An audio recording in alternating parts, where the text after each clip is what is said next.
चलिए okay start किया जाए। सुनेंगे है ना। कल आप लोगों को मैंने पढ़ाया था कि रेजिस्टेंस या करंट किस तरह से हम लोग कैलकुलेट करते हैं। आज हम लोग टॉपिक को आगे बढ़ाएंगे। आज हम लोग पढ़ेंगे experimental verification of Ohm's law.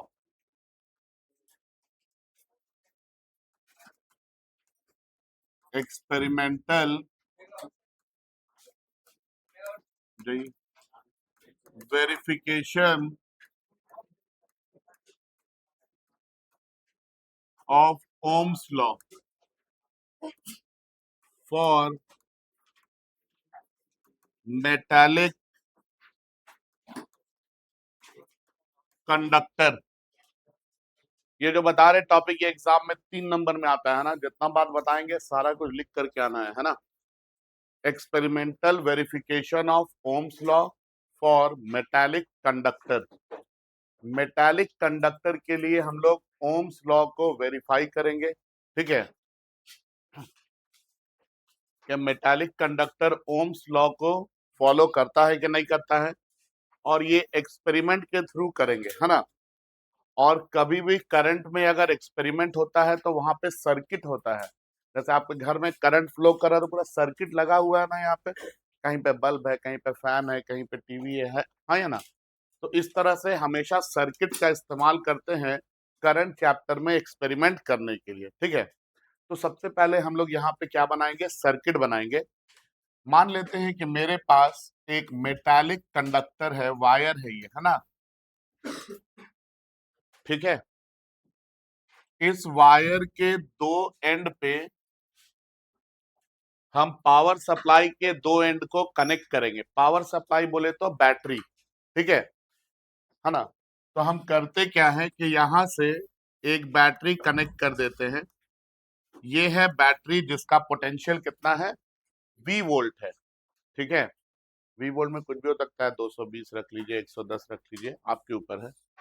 इसके बाद हम लोग इसको की से कनेक्ट करते हैं। किससे कनेक्ट करते हैं, आपके पास भी की होगा।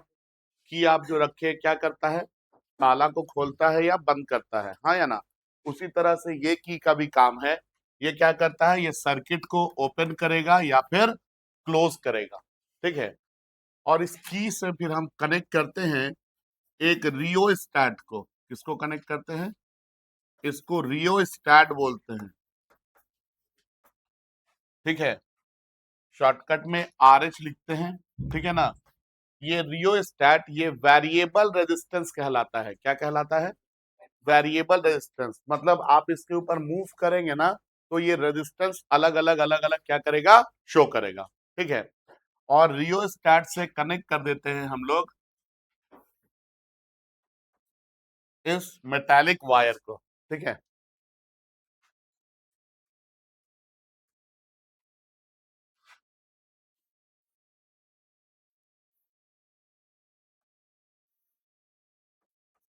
कनेक्ट कर दिए, है ना। ये इस तरह से एरो दिखा है, ये बता रहा है कि ये स्लाइड करता है इसके ऊपर। ठीक है, यहाँ पे गोला बनाए हैं, इसमें हम लोग एम मीटर पुट करते हैं। क्या पुट करते हैं, एम मीटर। ये एक डिवाइस है जो करंट को मेजर करता है। किसको मेजर करता है, करंट को मेजर करता है। और आप देख रहे होंगे कि इस वायर के दो एंड के बीच में दो पॉइंट यहाँ लगा के रखे हैं। इन दो पॉइंट के बीच में हम लोग वोल्ट मीटर को कनेक्ट करते हैं। किसको कनेक्ट करते हैं, वोल्ट मीटर को। ठीक है, ये वोल्ट मीटर क्या करता है, इन दो पॉइंट के बीच का पोटेंशियल डिफरेंस बताता है। क्या बताता है, दो पॉइंट के बीच का पोटेंशियल डिफरेंस बताता है। ये जो आपने वायर लिया है ये मेटालिक कंडक्टर है। क्या है ये, मेटालिक कंडक्टर है। ठीक है, ये आपका सर्किट बन गया। क्या हो गया, सर्किट बन गया। आप जैसे की को क्लोज करेंगे ना वैसे ही एम मीटर में कुछ रीडिंग शो करेगा। उसमें जैसे घड़ी में कांटा होता है ना, इसमें भी कांटा लगा रहता है, वहां पे डिफ्लेक्शन होता है। ठीक है, अगर डिफ्लेक्शन हुआ तो पक्का है कि करंट का फ्लो हो रहा है, और अगर डिफ्लेक्शन नहीं हुआ तो मतलब पक्का है कि करंट का फ्लो नहीं हो रहा है। अब करंट के फ्लो नहीं होने का कारण कुछ भी हो सकता है। हो सकता है आप जो बैटरी लिए हैं ये डिस्चार्ज बैटरी हो, ठीक है, जिसकी वजह से करंट का फ्लो नहीं हो रहा है। हो सकता है आप जो इतना सारा कनेक्शन किए हैं ना, कहीं पे एक लूज कनेक्शन हो और उस लूज कनेक्शन की वजह से भी करंट का फ्लो नहीं हो सकता है। तो की को क्लोज करने के बाद एम मीटर को चेक करना है पहले, ठीक है।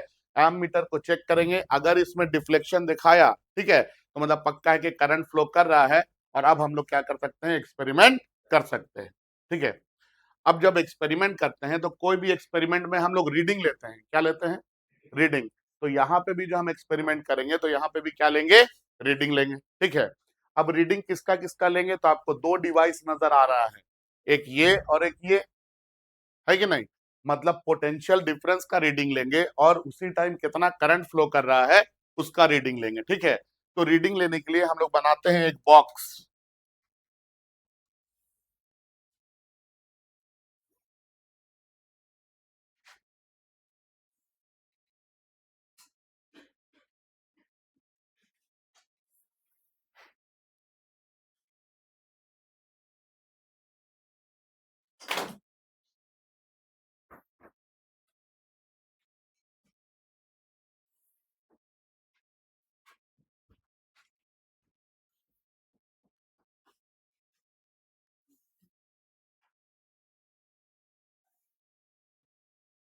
और हम लोग कभी भी अगर एक्सपेरिमेंट करते हैं तो कम से कम कोशिश करते हैं कि 5 रीडिंग ले, कितना रीडिंग ले, 5। आप जब भी एक्सपेरिमेंट करेंगे, स्कूल में भी एक्सपेरिमेंट अगर करेंगे, ठीक है, आप लोग को एक्सपेरिमेंट करवाएंगे भी हम, है ना। अभी तो टॉपिक पहुंचे नहीं, हम लोग रे ऑप्टिक ऑप्टिक में पहुंचेंगे ना, तो आपके प्रैक्टिकल जो होगा ना, जो आप लोग एग्जाम दीजिएगा, उसमें से लगभग 4-5 एक्सपेरिमेंट हम आप लोग को करवा के ही भेजेंगे, ताकि एग्जाम में जाइए तो कुछ कर करके आइए, ठीक है। समझ में आया बात। अब देखिए, जब भी हम लोग एक्सपेरिमेंट करेंगे तो हमको यहाँ पे डिवाइस दिया गया है, डिवाइस से हम डायरेक्ट रीडिंग निकाल लेंगे, ठीक है। डायरेक्ट रीडिंग निकालने में कौन कौन सा डिवाइस है, तो एक वोल्ट मीटर है जो क्या बताएगा, वोल्टेज बताएगा, और दूसरा एम मीटर है जो क्या बताएगा, करंट बताएगा, ठीक है। वोल्ट मीटर को आप वोल्टेज को वोल्ट में लेंगे, करंट को एम्पियर में मेजर करेंगे, ठीक है। अब देखिए, आपने की को किया क्लोज कर दिए, मान लीजिए कि आपका कुछ भी वोल्ट का पावर सप्लाई है, 20 वोल्ट, 50 वोल्ट, कुछ भी आप ले लिए, ठीक है ना। की क्लोज किए, करंट दिखाया, करंट दिखाएगा तो यहाँ वोल्टेज भी दिखाएगा। इस रियोस्टैट, इसको वेरिएबल रेजिस्टेंस बोलते हैं। ये क्या होता है, ये पोटेंशियल को वैरी करने के काम आता है। किसको वैरी करने के काम आता है, तो हम यहाँ पे ना रियोस्टैट के हेल्प से मान लेते हैं कि पोटेंशियल को कितना कर दिए, 1 वोल्ट कर दिए, कितना कर दिए पोटेंशियल को, 1 वोल्ट, ठीक है। किसके हेल्प से किए, रियोस्टैट के हेल्प से, ये स्लाइड करता है ना। इसके हेल्प से हम क्या किए, यहाँ पे 1 वोल्ट पोटेंशियल सप्लाई किए। जब 1 वोल्ट पोटेंशियल सप्लाई किए तो फिर हम गए एम मीटर के पास, और हमने देखा कि एम मीटर में भी कुछ रीडिंग दिखा रहा है। एम मीटर का रीडिंग मान लेते हैं कितना आया है, 0.1 एम्पियर आया है, ठीक है। कोई दिक्कत यहाँ पे नहीं। अब क्या होगा, पहला रीडिंग हो गया, अब इसके बाद दूसरा लेंगे, फिर रियोस्टैट में स्लाइड करेंगे, यहाँ पे पोटेंशियल वैरी करेगा। जैसे यहाँ पे 2 वोल्ट आ गया, आप यहाँ पे एमीटर में फिर रीडिंग ले लीजिए, मान लीजिए 2 वोल्ट लाए तो यहाँ पे कितना आ गया, 0.2 एम्पियर आ गया, ठीक है। फिर यहाँ पे स्लाइड करेंगे, इस बार पोटेंशियल कितना लगा रहे हैं, 3 वोल्ट लगा रहे हैं, ठीक है। 3 वोल्ट लगाए तो देखिए करंट कितना आ गया, 0.3 एम्पियर आ गया। फिर 4 वोल्ट लगाए, करंट कितना आ गया, 0.4 आ गया। 5 वोल्ट लगाए, करंट कितना आ गया, 0.5 आ गया, ठीक है। तो ये आपने रीडिंग ले लिया, ठीक है। रीडिंग के बाद आता है ग्राफ का टाइम, किसका टाइम। अब देखिए, आप लोग को मैंने ओम्स लॉ पढ़ाया है, तो मैंने क्या बताया है कि ओम्स बोलता है कि सारे फिजिकल कंडीशन अगर क्या रहे, कांस्टेंट रहे, तो current is directly proportional to. अब बताइए, करंट अगर डायरेक्टली प्रोपोर्शनल टू वोल्टेज है, तो आपके हिसाब से इसका ग्राफ कैसा बनना चाहिए, straight line passing through the origin, हाँ या ना। अब हम ये ग्राफ बना करके देखेंगे कि यहाँ पे straight line passing through the origin हो रहा है या फिर नहीं हो रहा है, ठीक है। तो हम लोग इसके बाद ग्राफ बनाएंगे।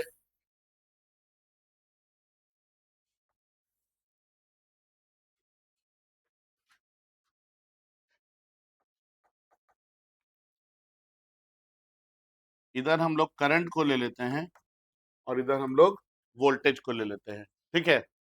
इसके बाद करंट में वैल्यू है 0.1, 0.2, 0.3, 0.4, 0.5। वोल्टेज में वैल्यू कितना है? 1 वोल्ट, हाँ ये ना, 2 वोल्ट, 3 वोल्ट, 4 वोल्ट, 5 वोल्ट। ठीक है, अब समझिए बात। जब आप वोल्टेज 0 रखेंगे तो करंट कितना होगा? 0। जब बैटरी ही नहीं लगाएंगे करंट फ्लो करेगा क्या? नहीं करेगा। तो जब वोल्टेज 0 है तो करंट 0 है, कहां पे आएगा ये पॉइंट? यहाँ पे आ जाएगा, आ जाएगा ना। जब वोल्टेज 1 है तो करंट कितना आ रहा है? तो 1 पे 1 यहाँ पे कहीं पे आ जाएगा। ठीक है, जब वोल्टेज 2 है तो करंट कितना है? 0.2 यहाँ पे कहीं पे आ जाएगा। ठीक है, वोल्टेज 3 पे करंट कितना है? 0.3 है, यहाँ कहीं पे आ जाएगा। 4 पे कितना आ जा रहा है? 4। और 5 पे कितना आ जा रहा है? 0.5, यही आ जा रहा है। इन सारे पॉइंट को हम करेंगे क्या कि एक लाइन से कनेक्ट कर देंगे। ठीक है, तो इन सारे पॉइंट को हम लोग एक स्ट्रेट लाइन से क्या करते हैं? कनेक्ट कर देते हैं। ठीक है,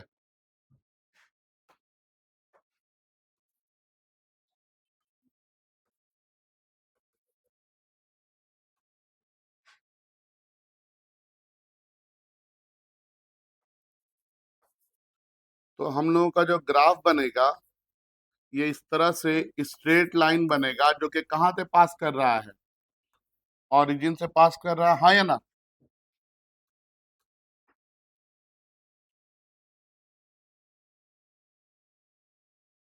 ठीक है, अब देखिए वोल्टेज और करंट का ग्राफ कैसा आया? Straight line passing through the origin.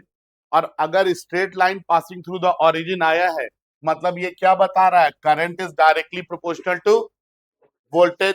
और current is directly proportional to voltage है, मतलब ये किसको फॉलो कर रहा है? ओम्स लॉ को फॉलो कर रहा है। ठीक है, तो एक्सपेरिमेंट के हिसाब से ये तो ओम्स लॉ को फॉलो कर गया। ठीक है, अब इसके बाद इसके आगे और भी चीजें यहाँ पे सीखने को हम लोग को मिलेगी। क्या क्या मिलेगा? जिससे आपके ऑब्जेक्टिव में क्वेश्चन आएगा। ठीक है, ये देखिए ये एक ट्रायंगल दिख रहा होगा आप लोगों को, है ना? ए बी सी बोल देते हैं। ये एंगल बन रहा थीटा। ठीक है, मैंने आप लोग को पढ़ाया है स्लोप के बारे में। किसके बारे में? स्लोप। स्लोप क्या होता है बच्चों? कभी भी स्लोप निकालते हैं तो क्या निकालते हैं? टैन थीटा निकालते हैं। स्लोप निकालते हैं तो क्या निकालते हैं? Tan theta. तो जब आप टैन थीटा निकालेंगे तो टैन क्या होता है? Perpendicular by base. परपेंडिकुलर कितना है? बीसी। बेस कितना है? A b. तो tan theta equal to BC का वैल्यू कितना है? 5 वोल्ट। बीसी का वैल्यू कितना है? 5 वोल्ट। और ए बी का वैल्यू कितना है? 0.5 एम्पियर, है या ना? ठीक है, ये पॉइंट को हटाएंगे तो यहाँ पे 10 लगा सकते हैं। ये 5 कट गया। tan थीटा इक्वल टू कितना आ गया? 10 वोल्ट पर एम्पियर आया। और वोल्ट पर एम्पियर को हम लोगों ने क्या पढ़ा है? क्या बोलते हैं? ओम बोलते हैं ना? क्या बोलते हैं? आपने स्लोप निकाला तो क्या निकला यहाँ पे? 10 ओम। ओम किसका यूनिट है? रेजिस्टेंस का। मतलब एक बात तो पक्का हो गया कि अगर आप वी आई ग्राफ में स्लोप निकालते हैं कौन से एक्सिस के साथ? करंट। करंट एक्सिस के साथ। कौन से एक्सिस के साथ? तो आपको हमेशा वो क्या देगा? रेजिस्टेंस। ये जो ढालान है ये ढालान आपको क्या देगा? रेजिस्टेंस। जिसका स्लोप ज्यादा होगा उसका रेजिस्टेंस क्या होगा? ज्यादा होगा। कोई दिक्कत यहां तक? नहीं ना? आगे बढ़े। एक चीज और देखिए, अब हम यहाँ पे बोले आपको कि रेजिस्टेंस निकालिए, तो रेजिस्टेंस आपको पता है कि क्या होता है? वोल्टेज बाई करंट होता है। 1/0.1 कितना मिलेगा? 10। 2/0.2 कितना मिलेगा? 3/0.3 कितना मिलेगा? 4/0.4 कितना मिलेगा? 5/0.5 कितना मिलेगा? देखिए, तो वोल्टेज तो चेंज हो रहा है, क्या रेजिस्टेंस का वैल्यू चेंज हो रहा है? अगर इस तरह का रेजिस्टर आपके पास है तो इस रजिस्टर को हम लोग ओमिक रजिस्टर बोलते हैं। क्या बोलते हैं? Ohmic register. मतलब क्या है कि यहाँ पे रेजिस्टेंस का वैल्यू वोल्टेज के चेंज होने से चेंज नहीं होता। याद रहेगा? ठीक है, समझ गए बात? यही experimental verification of Ohm's law. ठीक है, लिखेंगे सबसे पहले पॉइंट पे, सबसे पहले पॉइंट में लिखेंगे experimental circuit diagram, experimental circuit diagram, experimental circuit diagram for verification of Ohm's law, for verification of Ohm's law, for verification of Ohm's law, experimental circuit diagram for verification of Ohm's law for metallic conductor, for metallic conductor, for metallic conductor is shown below, is shown below, is shown below, is shown below। ठीक है, इसके बाद सिर्फ circuit बनाइए, अभी सिर्फ circuit, सिर्फ circuit बनाइए।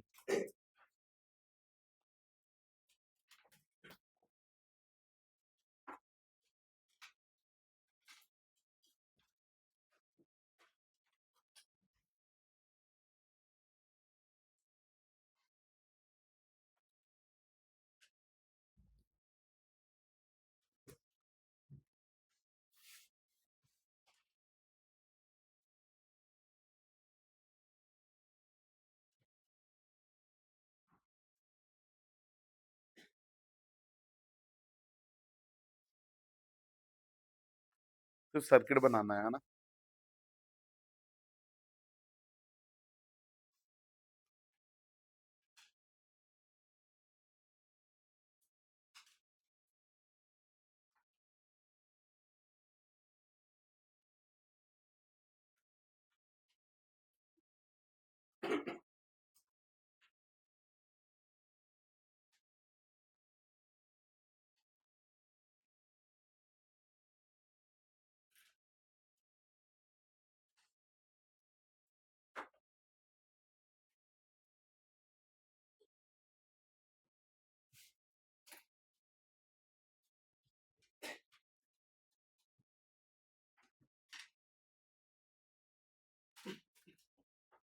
हो गया?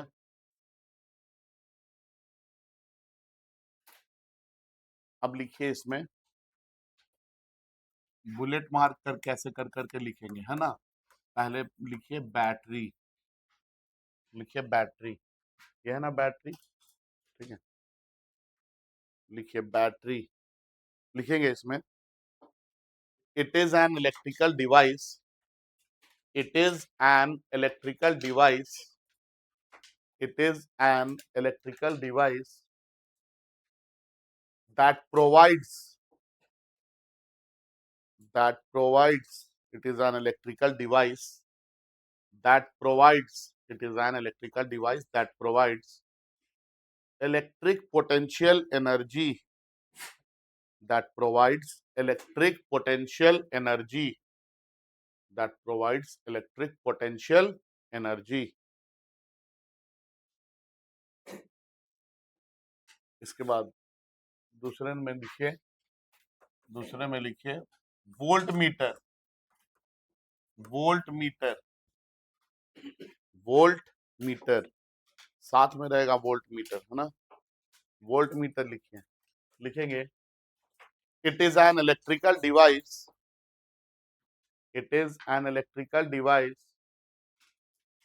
it is an electrical device which is used to measure, which is used to measure, which is used to measure potential difference, which is used to measure potential difference, potential difference between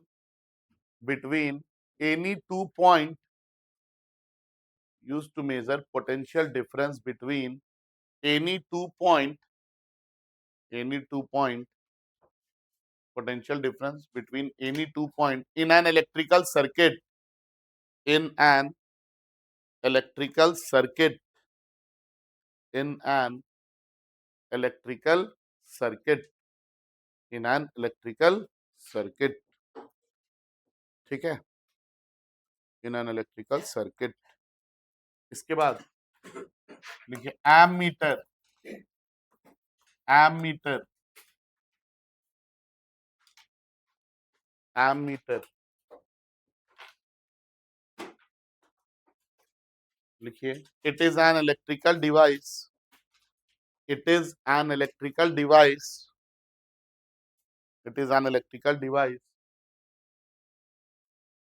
which is used to measure, which is used to measure, which is used to measure electric current, which is used to measure electric current in an electrical circuit, electric current in an electrical circuit, used to measure electric current in an electrical circuit, used to measure electric current in an electrical circuit।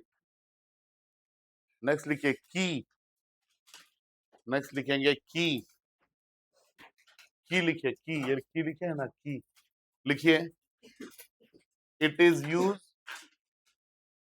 It is use to open and close the circuit, it is use to open and close the circuit, it is use to open and close the circuit, it is use to open and close the circuit, ठीक है।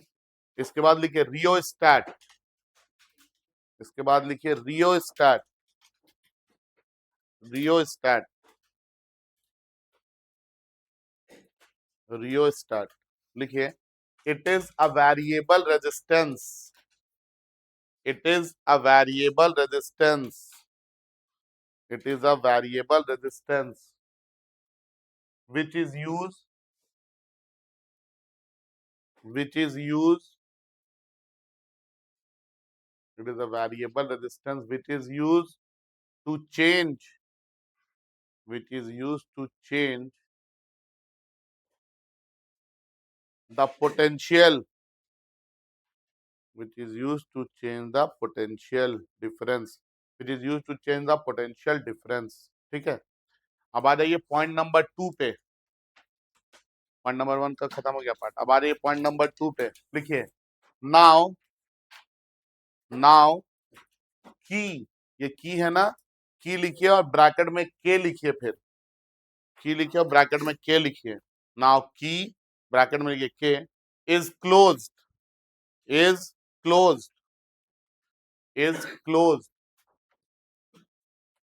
Now की के is closed end, and different values of potential is applied, and different values of potential is applied, different values of potential is applied, different values of potential is applied, different values of potential is applied, and corresponding values, and corresponding values, and corresponding values of electric current is recorded, and corresponding values of electric current is recorded, corresponding values of electric current is recorded, corresponding values of electric current is recorded।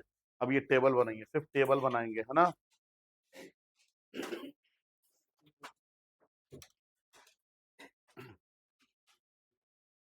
Table बनाइए सिर्फ।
हो गया। अब तीसरे point पे लिखेंगे, तीसरे point पे, now now graph is plotted, now graph is plotted between voltage and current. Now graph is plotted between voltage and current. Now graph is plotted between voltage and current. ये graph बनाइए और चौथे number पे इसको लिखेंगे, slope वाले को, है ना, लिख लीजिए। Now graph is plotted between voltage and current. Now graph is plotted between voltage and current. फिर ग्राफ बनाइए उसके नीचे और चौथे पॉइंट पे इसको लिखेंगे, है ना।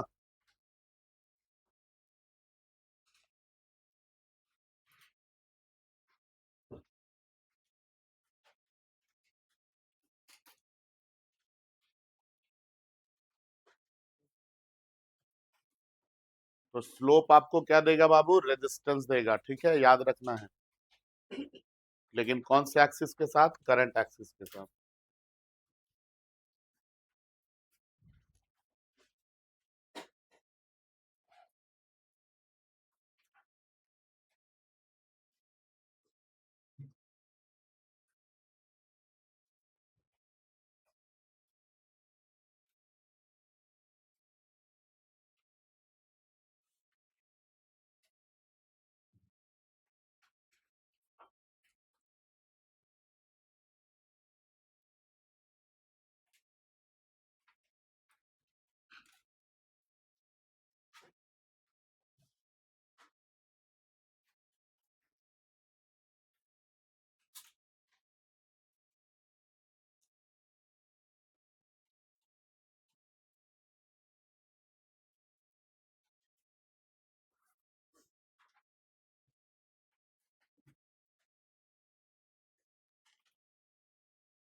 पॉइंट नंबर 4 में लिखना है इसको, है ना।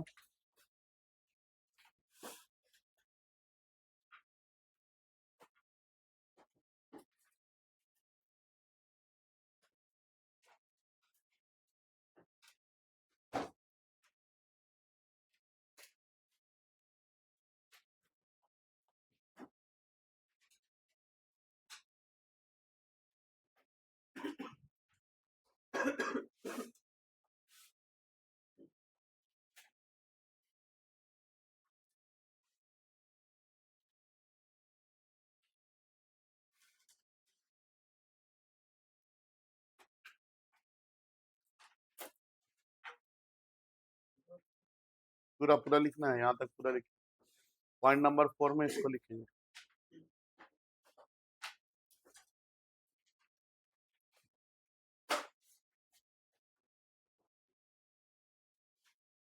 हो गया बाबू। अब हम लोग कंक्लूजन में आएंगे, बताइए कंक्लूजन क्या निकाले आप लोग। मेटालिक कंडक्टर का वीआई ग्राफ कैसा होगा, straight line passing through the origin. इसका मतलब क्या है कि current is directly proportional to, मतलब ये किसको फॉलो कर रहा है, ओम्स लॉ को। पहला कंक्लूजन हो गया। दूसरा, इसका स्लोप हमेशा क्या देगा, लेकिन कौन से एक्सिस के साथ स्लोप, करंट एक्सिस के साथ, है ना, एक्स एक्सिस नहीं बोलना है, ठीक है। कौन सा एक्सिस, करंट एक्सिस के साथ। और तीसरा कंक्लूजन है कि वोल्टेज तो चेंज होता है लेकिन रेजिस्टेंस का वैल्यू चेंज नहीं होता है। इस तरह के रेजिस्टर को हम लोग क्या बोलते हैं, ओमिक रेजिस्टर बोलते हैं, ठीक है। मतलब ये रेजिस्टर ओम्स लॉ को फॉलो करेगा, किसको फॉलो करेगा, ओम्स लॉ को। लिखेंगे कंक्लूजन, कंक्लूजन,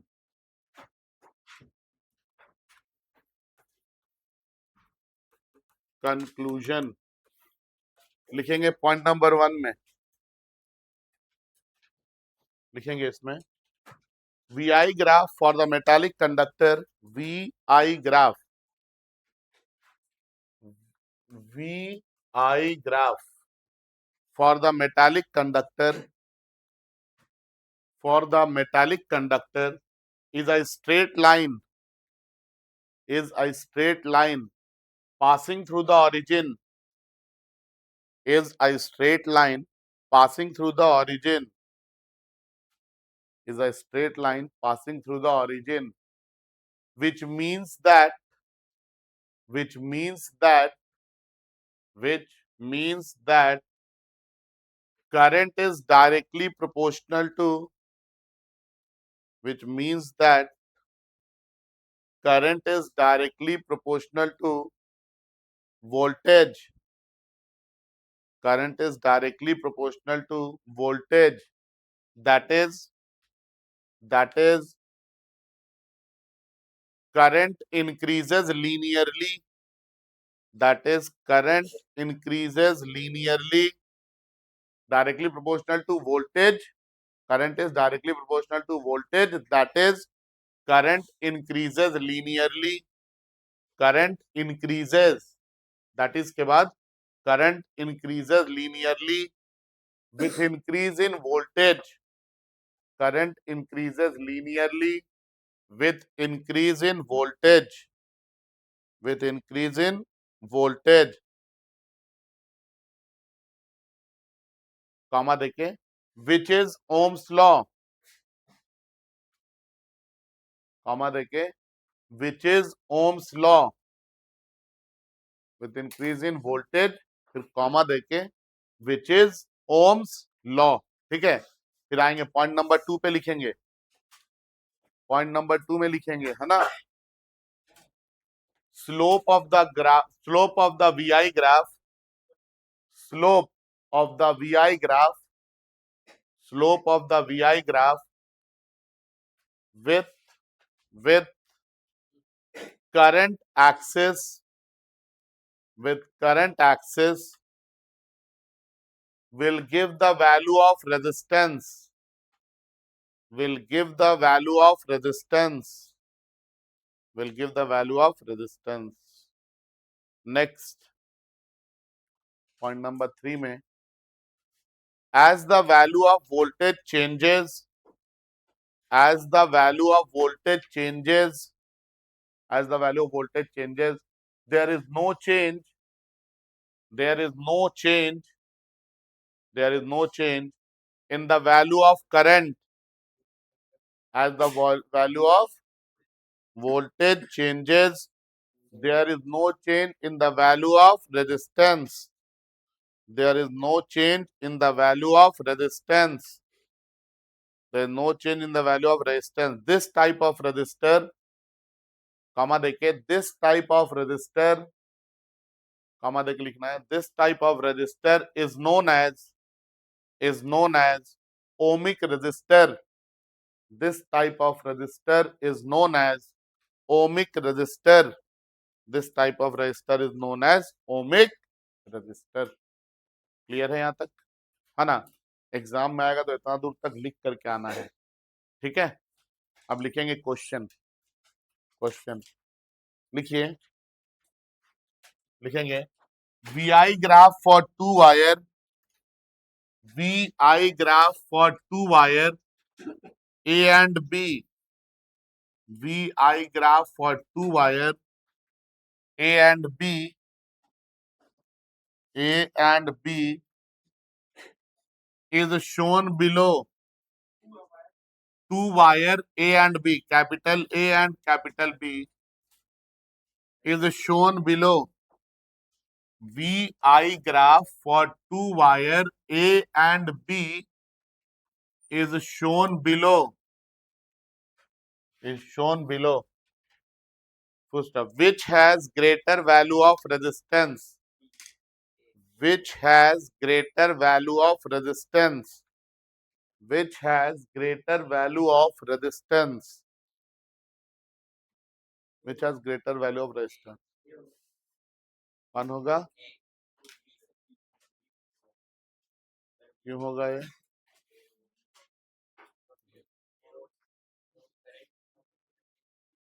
हाँ ठीक बोले, वेरी गुड। देखिए मैंने आपको बोला है स्लोप कौन से एक्सिस के साथ, करंट एक्सिस के साथ। करंट एक्सिस किधर है इस बार, ऊपर है, तो इस बार स्लोप हम लोग इधर लेंगे।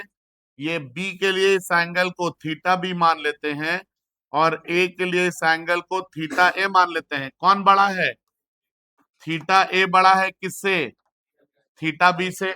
अगर थीटा ए बड़ा है तो पक्का है कि टैन थीटा ए भी बड़ा होगा किससे, टैन थीटा बी से। अगर टैन थीटा ए बड़ा है मतलब पक्का है कि रेजिस्टेंस ऑफ ए बड़ा होगा किससे, रेजिस्टेंस ऑफ बी से। इस तरह क्वेश्चन मिलेगा ऑब्जेक्टिव में तो बना लेंगे, बहुत आता है सब क्वेश्चन, बनाइए।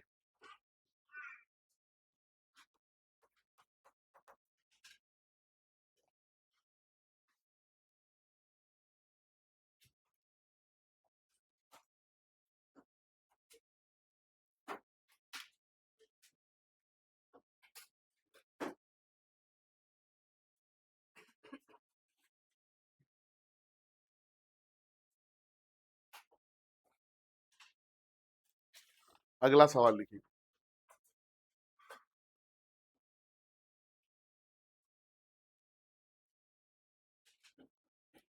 बोले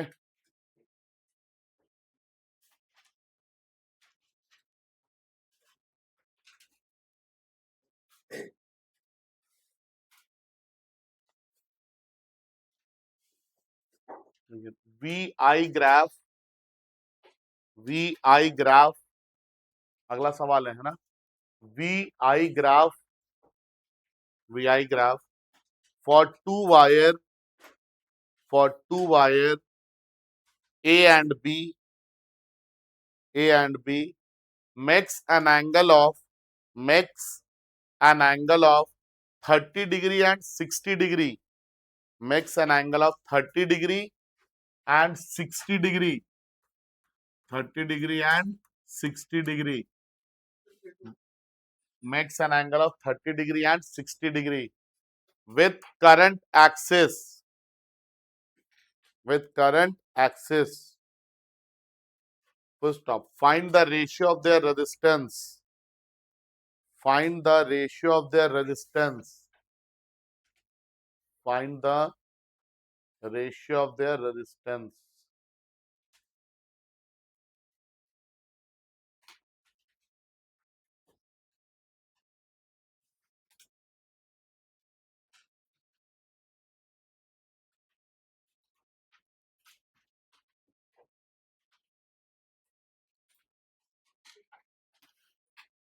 बनाइए बाबू बनाइए, 1:3। देखिए बोलता है कि वी आई ग्राफ है दो वायर का, इधर वी ले लेते हैं इधर आई ले लेते हैं। बोलता है ए जो है ये 30 डिग्री का एंगल बना रहा है, और बी जो है ये 60 डिग्री का एंगल बना रहा है, कहाँ पे, करंट एक्सिस के साथ। बोलता है बताइए तो दोनों का रेजिस्टेंस का रेशियो क्या होगा, R A by R B, ये हमसे पूछा गया है। तो बच्चे लोग हम लोग जानते हैं कि अगर R A by R B बोला गया है तो आर को हम लोग टैन थीटा बोल सकते हैं ना, तो tan theta A by tan theta B हो जाएगा। थीटा ए बोले तो ए के साथ कितना एंगल बन रहा, 30, तो क्या लिखेंगे, tan 30 divided by tan 60। Tan 30 कितना होता है, 1/√3 डिवाइड बाई टैन 60 कितना होता है, √3, हाँ या ना। तो ये कितना आ गया, 1/√3 इंटू √3 कितना आ जाएगा, 3। तो ये कितना आया, R A by R B का वैल्यू आ गया 1:3। ठीक है,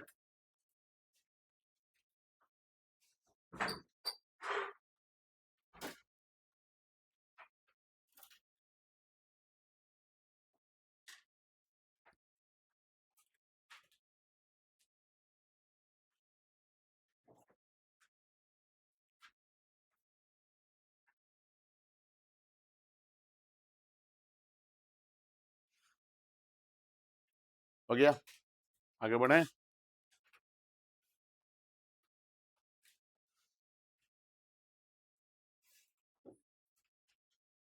अगला सवाल लिखेंगे।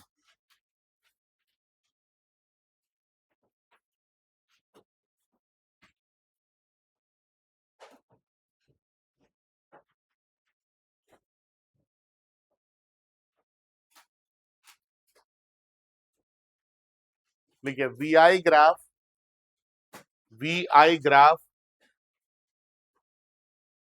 of a metallic wire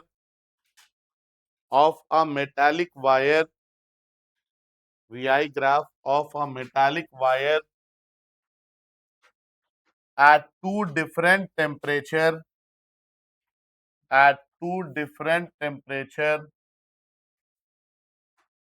T1 and T2 at two different temperature T1 and T2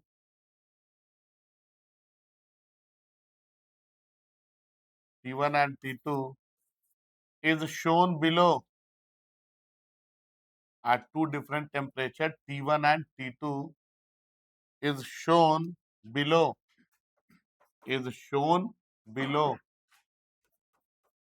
which has greater value of temperature,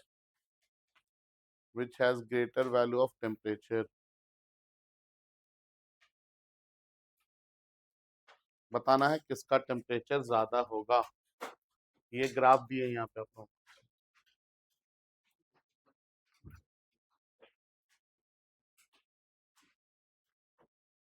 which has greater value of temperature, कौन सा, T2। ये लो बना लिए सब लोग। हाँ देखिए क्या है ना, VI ग्राफ दिया है, ये सेम वायर है, एक ही वायर है, अलग अलग वायर नहीं बोला इस बार क्या चेंज किया है, टेम्परेचर।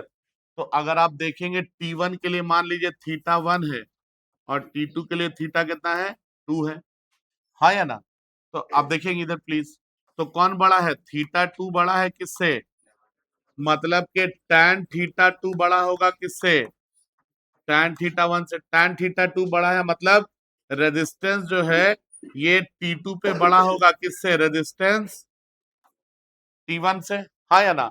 और मेटालिक कंडक्टर है, मेटालिक कंडक्टर मैंने क्या पढ़ा है, टेम्परेचर बढ़ता है तो रेजिस्टेंस, मतलब पक्का है कि यहाँ पे टेम्परेचर T2 ज्यादा होगा किससे, T1 से।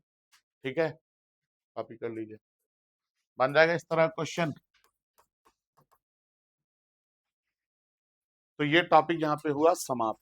कल के क्लास में पढ़ेंगे VI graph non metallic conductor के लिए, ठीक है, और इधर वाला पार्ट जो है उसको ओवर कर देंगे, ओम्स लॉ से रिलेटेड जो भी है। फिर ग्रुपिंग ऑफ रेजिस्टर पढ़ेंगे, है ना। ओके, आज का क्लास समाप्त।